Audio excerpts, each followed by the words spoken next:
Bonjour à tous, Julien Nort, responsable produit travail du sol semi à Saverne, et je suis avec vous en live sur le stand Kuhn au CIMA à Paris, stand sur lequel nous présentons pas moins de 48 machines dont 18 nouveautés.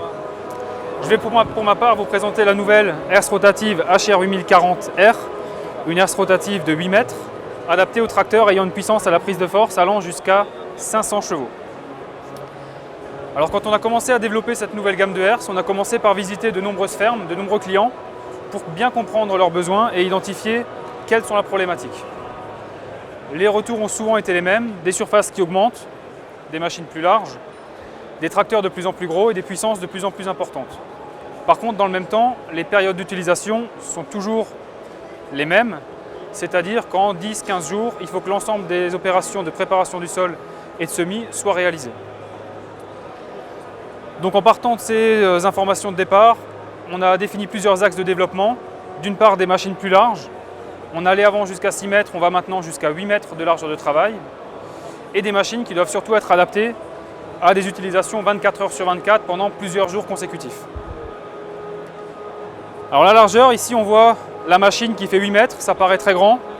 Il faut savoir qu'avec une machine de 8 mètres, quand on roule à 8 km/h, on peut faire jusqu'à 5 hectares à l'heure. Ça veut dire que sur une grosse journée de 20 heures, on arrive à préparer 100 hectares. 100 hectares préparés à l'herse rotative en une journée. 20 heures, ça veut aussi dire plusieurs chauffeurs, 1, 2, voire 3 chauffeurs qui se relaient pour assurer l'ensemble de la continuité. Alors le chauffeur n'a pas toujours la tâche aisée. Venez voir avec moi. Le chauffeur, dans des gros tracteurs adaptés à ces machines-là, tracteurs de 450, 500, voire 600 chevaux, ce sont des très gros tracteurs, bien insonorisés, la musique à fond, la clim sur Facebook, on n'entend pas toujours ce qui se passe à l'arrière. C'est pour ça qu'on a doté cette machine d'un petit boîtier de surveillance qui contrôle à la place du chauffeur en temps réel la température des 3 boîtiers, boîtier droite, boîtier central et boîtier à gauche, pour qu'en cas du moindre souci, on soit directement averti. Et surtout également la rotation des 2 demi-herses. La machine est équipée de chaque côté d'un limiteur à déclenchement pour que si une pierre vienne bloquer la machine, l'ensemble soit protégé. Dans le gros tracteur bien insonorisé, en roulant, on ne se rend pas compte que la machine soit bloquée, surtout quand on a la puissance disponible.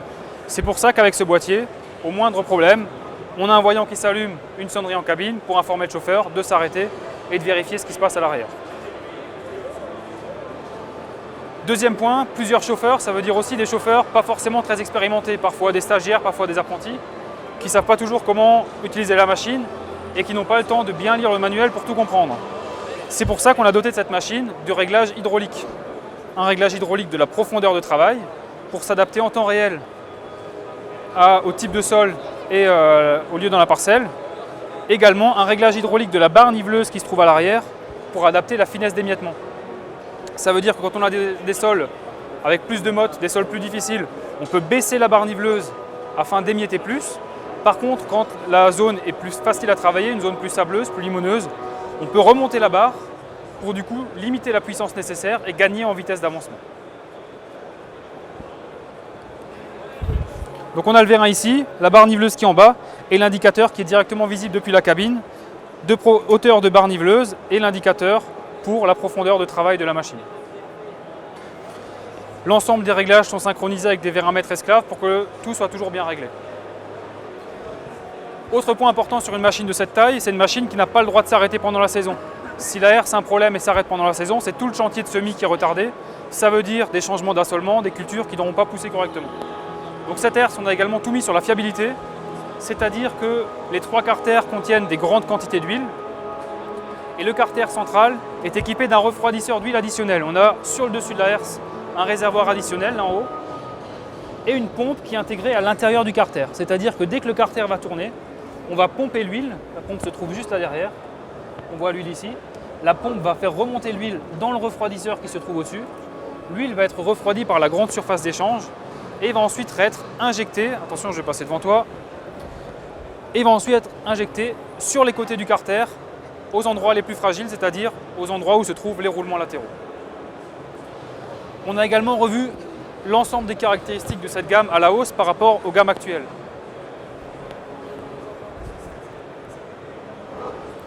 On a ici une belle coupe qui nous montre comment est fait l'intérieur d'une herse Kuhn, chose que peu de gens ont vue parce que les herses Kuhn tombent rarement en panne. On a nos deux roulements à rouleau conique, deux grands roulements à rouleau conique qui sont capables de reprendre les efforts aussi bien en rotation que les efforts dans l'axe. C'est très important sur une herse. Imaginez-vous la herse qui travaille sur de la terre très superficielle avec de la roche en dessous. Il peut arriver que l'ensemble du poids de la herse soit repris par une seule dent. Ça veut dire que l'ensemble des efforts doivent être repris par un seul roulement. C'est celui-là. On a nos pignons qui sont bombés pour que les efforts passent toujours au plus près des roulements. Et on a la herse qui est remplie d'une graisse semi-fluide, de la graisse qui, par temps froid, fige un petit peu comme du flan. Et quand la machine va chauffer, va devenir très liquide comme de l'huile pour lubrifier l'ensemble de la machine. Sur la herse 1040, la série 1040, on a tout augmenté.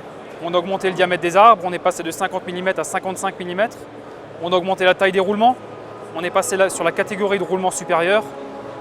Rien qu'avec ce point-là, on a gagné plus 150% de durée de vie au niveau du roulement.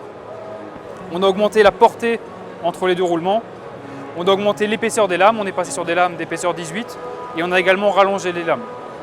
Tout sur cette herse a été augmenté pour être 100% fiable et pouvoir travailler 24 heures sur 24 pendant des longues périodes. Voilà pour les points principaux sur cette nouvelle herse. Alors je vous rappelle, 6040, 7040, 8040, 3 modèles, 6, 7 et 8 mètres, adaptés au tracteur jusqu'à 500 chevaux à la prise de force, qui n'existe pas encore aujourd'hui d'ailleurs. Je vous remercie pour votre écoute. Vous voyez que le stand est très chargé. Je vous donne rendez-vous demain pour le prochain Facebook Live qui sera dédié au semoir rapide polyvalent, l'Espro 6000 RC, qui peut semer en même temps de la semence et de l'engrais. Merci à tous.